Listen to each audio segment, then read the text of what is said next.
ஜாதிராவ் முல்லை அவர்கள் ஒரு அற்புதமான பெண்ணிய படைப்பாளர், மிக ஒரு அற்புதமான பெண்ணிய சிந்தனையாளர். அவங்களுடைய ஒவ்வொரு படைப்புகளிலும் ஒரு அன்பு, ஒரு கருணை இருக்கும். அந்த அன்பு கருணையோடு ரூஸ்வெல்ட்டோட இந்த புத்தகத்தை பார்த்திருக்காங்க. பட்டுக்கோட்டையின் பட்டு மனசு. நல்ல 4 உதாரணம் பிரமாதமா சொன்னாங்க. இந்த நூல் படிச்சு முடிச்ச பிறகுங்க உங்களுக்கு 114 சிறுகதை எழுத முடியும். 114 சிறுகதை எழுத முடியும். இந்த நூலை படிச்சு முடிச்ச பிறகு ஒரு சிறுகதை எழுதி கீழே கொடுக்கலாம். இந்த சிறுகதை எழுதுறதுக்கு காரணமாக இருந்த நூல் மேரி ரூஸ்வெல்ட் அவர்களின் வாழ்க்கை சரித்திரம் என்று தைரியமா எழுதினார். நான் எழுத்தாளர் சிவசங்கரி அம்மையார் அவர்களுக்கு தொலைபேசியில் தொடர்பு கொண்டேன். பயண இலக்கியத்துக்கோ வாழ்வியல் சரித்திரத்துக்கோ உங்களை இதுவரை உதாரணம் சொல்லிக் கொண்டிருந்தேன்.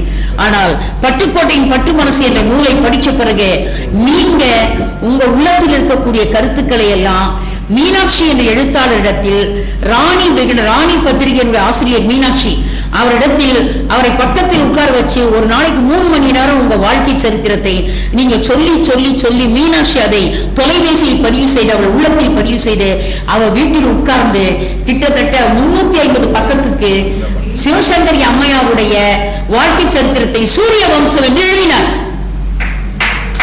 இந்த நூல் தான் முதல்ல ஒருத்தர் வாழ்க்கை சரித்திரத்தை பத்தி சொல்ல ஒருத்தர் கேட்டு வந்த நூல். இதுக்கு முன்னாடி ஒரு நூல் வந்தது, நிறைய பேருக்கு தெரியாது. ஏர்வாடியார் தெரிஞ்சிருக்கலாம், ஏன்னா அவருக்கு தெரியாத ஒரு ரெக்கார்ட் கிடையாது தமிழ்நாட்டில். கண்டிப்பா தெரிஞ்சிருக்கோம். இதுக்கு முன்னாடி ஒரு நூல் வந்தது. நம்முடைய மூத்த வழக்கறிஞர் ஐயா திரு இரா காந்தி அவர்கள் செழியன் என்ற ஒரு மாணவனை அவர் பக்கத்தில் உட்கார வச்சு அந்த மாணவனுக்கு தன்னுடைய வாழ்க்கை சரித்திரத்தை எல்லாம் கிட்டத்தட்ட 69 ஆண்டுகள் வாழ்க்கை சரித்திரத்தை சொல்ல சொல்ல சொல்ல சொல்ல அப்படியே பதிவு செய்தான் செழியன். பதிவு செய்த செழியன் பதிவு செய்யும் போது ட்விட்டர் இருக்கு, இமெயில் ஐடி இருக்கு, தொலைபேசி இருக்கு, பதிவு இருக்கு, கணிப்பொறி இருக்கு. ஆனால் வெறும் சிறையிலிருந்து தன் வாழ்க்கை சரித்திரத்தை தன் மகளுக்கு, அன்னை இந்திராவிற்கு தன் வாழ்க்கை சரித்திரத்தை ஜவஹர்லால் நேரு அவர்கள் கடிதமாக எழுதி கொடுத்தாரே, அந்த கடிதம் தானே என்னை செதுக்கிய எண்ணங்கள் என்று அன்னை மகிழ்ச்சிக்கும் மரியாதைக்கும் உரிய அன்னை இந்திரா அவர்கள் அந்த டிஸ்கவரி ஆஃப் இந்தியா என்ற அந்த நூலை தொகுத்தார்கள். சிறையிலிருந்து ஜவஹர்லால் நேரு தன் மகளுக்கு எழுதிய கடிதம். அந்த கடிதத்திலே ஜவஹர்லால் நேரு அவர்கள் தங்கள் வாழ்க்கை சரித்திரத்தை அப்படியே பதிவு செய்தார். அந்த பதிவு செய்த நூல் தான் இந்த டிஸ்கவரி ஆஃப் இந்தியா. அந்த நூல் அன்னை இந்திரா தொகுத்த அப்பா மகளுக்கு அனுப்பிய கடிதங்கள். அன்னைக்கு எதுவுமே கிடையாது, வெறும் பேனா பேப்பர் தான். அது சிறையில் இருக்கிறாரு. சிறையில் இருந்தவர் எழுதி எழுதி எழுதி அனுப்பிய கை வேலைப்பாடோடு இருந்த ஓலைச்சுவடிகள் அல்ல, தாள்களில் எழுதப்பட்ட சரித்திரம் தான் டிஸ்கவரி ஆஃப் இந்தியாவாக வந்தது. பின்னால் வந்த அன்னை இந்திரா சொன்னார்கள், என்னை செதுக்கிய எண்ணங்கள் டிஸ்கவரி ஆஃப் இந்தியா.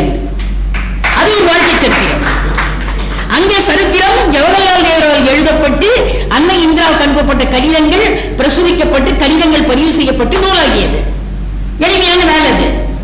ஆனால் ஒரு வாழ்க்கை சரித்திரத்தை அவர் வாழ்வியல் அனுபவத்தோடு சொல்ல சொல்ல இன்னொருவர் அதை கேட்டு உள்வாங்கி அவருடைய எழுதுகோள் இந்த கருத்தை வைத்து கருக்கொள்ள வேண்டும் என்று சொன்னால், இந்த மேரி ரூஸ்வெல்ட் என்ற கருவறைக்குள் இருந்து பிறந்த கருத்துக்கள் இந்த நடுவூர் சிவாவின் எழுதுகோலை எப்படி கர்ப்பமடை வைத்தது. இப்படிப்பட்ட நூல் பிரசவிக்க, இந்த நூல் பிரசவிக்கணும்னா ஒரு கரு கொடுத்த தலைவர் இங்க இருக்கிறாரு, கருவறை நடுவூர் சிவா இருக்கிறாரு. குழந்தையாக நூல் கையிலே வந்து விட்டது. குழந்தையா நூல் வந்துச்சு. அந்த நூல்ல நான் சொன்னேனே 12 சப்ஜெக்ட் இருக்கு. 12 சப்ஜெக்ட் இந்த நூல்ல இருக்கு. ஒரு பக்கம் சமூகவியல் சோசியாலஜி இருக்கு, இன்னொரு பக்கம் எக்கனாமிக்ஸ் பொருளாதாரம் இருக்கு, இன்னொரு பக்கம் சோசியல் சயின்ஸ் சமூக அறிவியல் இருக்கு, இன்னொரு பக்கம் பயோகிராபி வாழ்க்கை வரலாறு இருக்கு, இன்னொரு பக்கம் செல்ஃப் மோட்டிவேஷன் தாட்ஸ் என்று சொல்லப்படக்கூடிய சுய சிந்தனை சுய முன்னேற்ற அறிவு இருக்கு, இன்னொரு பக்கம் மேனேஜ்மெண்ட்ஸ் ஆஃப் பீப்புள் மனிதர்களை மேனேஜ்மெண்ட் செய்வது எப்படி என்கிற மானுட மேலாண்மை இருக்கு.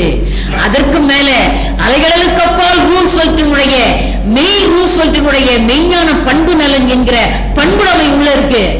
அதற்கும் அப்பால் அவருடைய வாழ்க்கை பதிவுகள் எல்லாமே ஒரு வரலாறு என்கிற ஹிஸ்டரி ஆஃப் மெசேஜ், ஒரு வரலாற்று தத்துவம் அதன் உள்ள இருக்கு. இதற்கும் மேல எப்படி ரூஸ்வெல்ட் எங்க இருக்கிறாரோ அங்கே ஒரு தமிழ்ச்சங்கம் தொடங்கப்படும் என்ற தமிழ் உணர்வு இருக்கு. மொத்தம் இந்த நூல்ல 168 சாப்டர் இருக்கு. இந்த 168வது சாப்டர் சிவா, நீங்க சிவான்னு பேர் இருந்ததுனால, சிவபெருமான் முதற்சங்கத்தின் இடைச்சங்கத்தின் கடைச்சங்கத்தின் தலைவராக இருந்ததுனால, அந்த சிவான்ற பேர் ஒரு இயல்பா இருந்ததுனால, சிவபெருமான் தமிழ்ச்சங்கத்தின் தலைவனாக இருந்ததுனால தமிழ் மெல்ல மெல்ல தவழ்ந்து உரைநடையாக தவழ்ந்து வருகிறதா? இந்த நடை இருக்கு பாருங்களேன், இது சாதாரண நடை கிடையாது. இது கண்ணதாசனே பாட முடியாத மெல்ல நடை, அவனே பாட முடியாத நடை.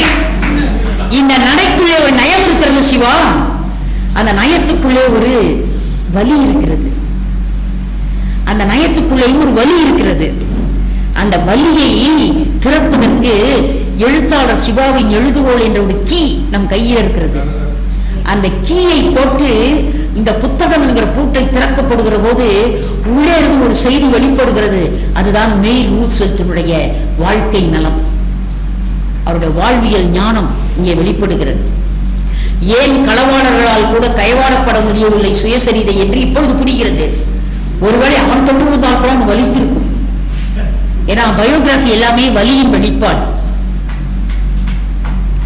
ஒரு 3 மாதம் நினைக்கிறேன், 3 மாதத்துக்கு முன்னால தினமணியில ஒரு அருமையான ஆர்டிகல் வந்தது, நடுப்பக்க கட்டுரை. ஐயா கவிஞர் முத்துலிங்கம் அவர்கள் எழுதின கட்டுரை. தேர்வை அவர் புரிஞ்சிட்டார், என்ன கட்டுரை டக்காரும் சொல்லுவார், உடனே சொல்லிடுவார் பட்டென்று. அந்த கட்டுரையை கவிஞர் முத்துலிங்கம் அவர்கள் எழுதிய கட்டுரை நூலாயுதமே நம் வேலாயுதம், நூலாயுதமே நம் வேலாயுதம். உலக வரலாற்றை எத்தனை நூல்கள் புரட்டி போட்டிருக்கிறது என்று பிரெஞ்சு புரட்சியிலிருந்து கண்ணதாசன் எழுதின அர்த்தமலை குண்டுமதம் வரைக்கும் ஒரு தொகுப்பு கொடுத்தார் அந்த கட்டுரையில ஐயா முத்துலிங்கம் அவர்கள். நான் அந்த பேப்பரை விட தினமணி பேப்பர் வருது, ஏன்னா கொஞ்சம் தரமான தமிழ் சிந்தனை இருக்கு என்பதற்காக வாங்குவேன். அந்த கட்டுரையை உடனடியாக அதை கட் பண்ணி பத்திரமா ஃபைல்ல வச்சேன்.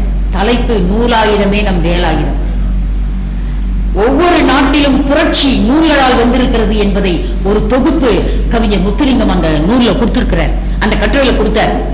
நான் கிட்டத்தட்ட ஒரு 400 என்னுடைய 400 மாணவர்களுக்கு அந்த கட்டுரை நான் வாட்ஸ்அப்ல அனுப்பிச்சேன். 400 பேருக்கு அனுப்பிச்சேன். ஒரு 100 குரூப் வாட்ஸ்அப் குரூப் அனுப்பினேன். எல்லா இடமும் எனக்கு பதில் வந்தது, நூலாயுதம் நமக்கு வேலாயுதம் என்று ரொம்ப அழகான கட்டுரை உலகநாயகி. இந்த கட்டுரை படித்த போது நான் கிட்டத்தட்ட இந்த கட்டுரை படிக்க எனக்கு 25 நிமிஷம் தான் ஆச்சு. ஆனா 8 நாடுகளினுடைய புரட்சி தெரிந்து கொண்டேன், 16 படைப்பாளர்களின் தன்னிகர் இல்லாத நூல்களை தெரிந்து கொண்டேன். எந்த நூல்களுக்கும் உள்ளே ஒரு மாபெரும் சிந்தனை ஒழித்து வைக்கப்பட்டிருக்கிறது. அது அந்தந்த படைப்பாளருடைய வாழ்வியல் சுயசரிதை என்பதை கவிஞர் முத்துலிங்கம் அவர்கள் அந்த கட்டுரையில கொடுத்திருக்கார். அதற்கு பிறகு நான் கவிஞர் முத்துலிங்கத்தை அன்னைக்கு பட்டுக்கோட்டை விழால பார்த்தேன். எங்க வந்தாலும் நூலாயுதம் பாருங்கள் வேலாயுதம் என்று அழைப்பேன். அதன் பிறகு அவன் அப்படிதான் அழைப்பேன், நூலாயுதம் நான் வேலாயுதம் தான் அழைப்பேன். அப்படிப்பட்ட ஒரு அற்புதமான சிந்தனை இந்த 168 சாப்டர்ல முடிச்சிருக்கிறார் சிவா. சிவா என்ற பெயரால் தமிழ் விளையாடியதா என்று தெரியவில்லை. தமிழ்ச்சங்கத்திற்கு கடவுள் சிவபெருமான் என்பதால் தமிழ் விளையாடியதா தெரியவில்லை.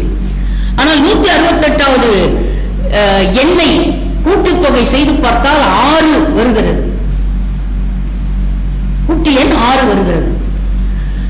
மேரி ரூஸ்வெல்ட் அவர்கள் எங்கிருந்தாலும் தமிழ் சங்கத்தை தொடங்கிடுவார். அவர் எங்க போனாலும் தமிழ் தமிழ் தமிழ் அங்கே பேசப்பட வேண்டும், தமிழ்ச்சங்கம் தொடங்கிடுவார். எப்படியாவது தொடங்க தமிழ்ச்சங்கத்தை நல்லா நடத்த டெபாசிட் வாங்கிடுவார். 2 ரூபாவோ வாங்குறாரு டெபாசிட். எனக்கு உள்ள டெபாசிட் பண்ணி தான் பழகம், வாங்கி பழகம் இல்ல. இன்னும் அழகாக 2 ரூபாயில இருந்து தொடங்கி அந்த தமிழ்ச்சங்கத்துக்குரிய தொகையை தேடி கண்டுபிடித்து விடுவார்.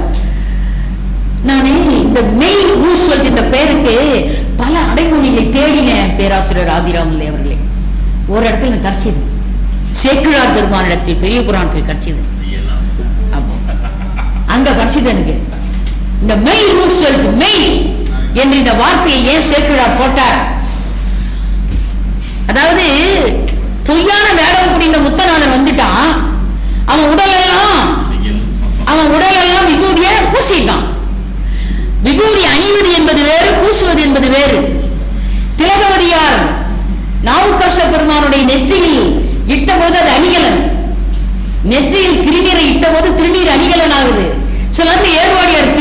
வருவார், அப்படியே அணிகலனா இருக்கும், அணிகலன் போல இருக்கும்.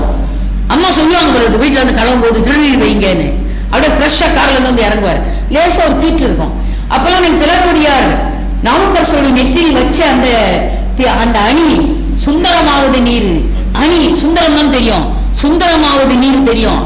அதுபோல் திலகவதியார் நாவுக்கரசர் நெற்றியில் இட்ட போது இது அணி, அங்கே இடுதல், இடுதல், வைத்தல், இடுதல். ஆனால் முத்தநாதன் பூசிய போது அது பொய்த்தவ வேடம்.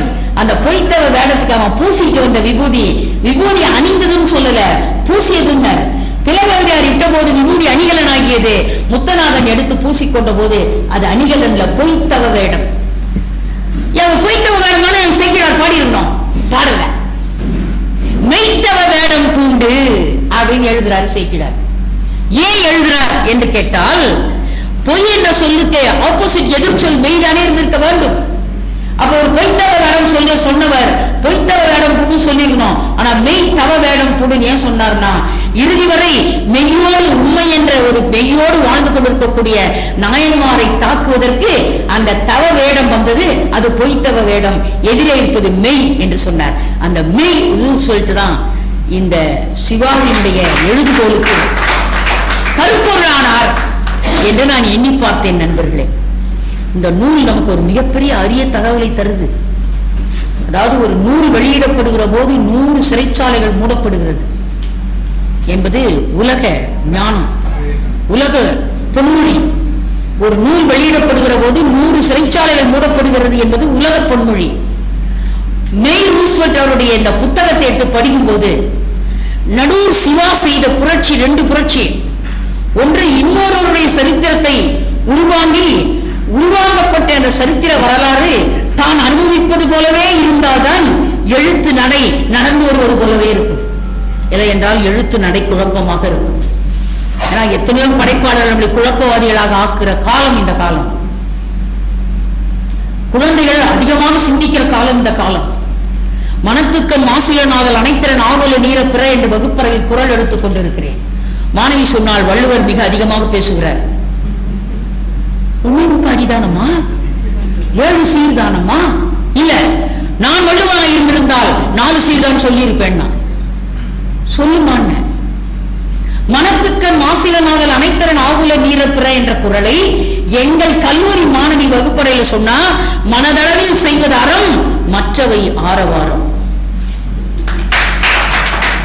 என்ன அழகான புது குரலை குழந்தை எழுதியிருக்கா பார்த்தீங்களா? அதனால் நீங்க இளைஞர்களுக்கு நீ ஒன்றும் தெரியாது, நீங்க தட்டிலாம் உட்கார வைக்க முடியாது.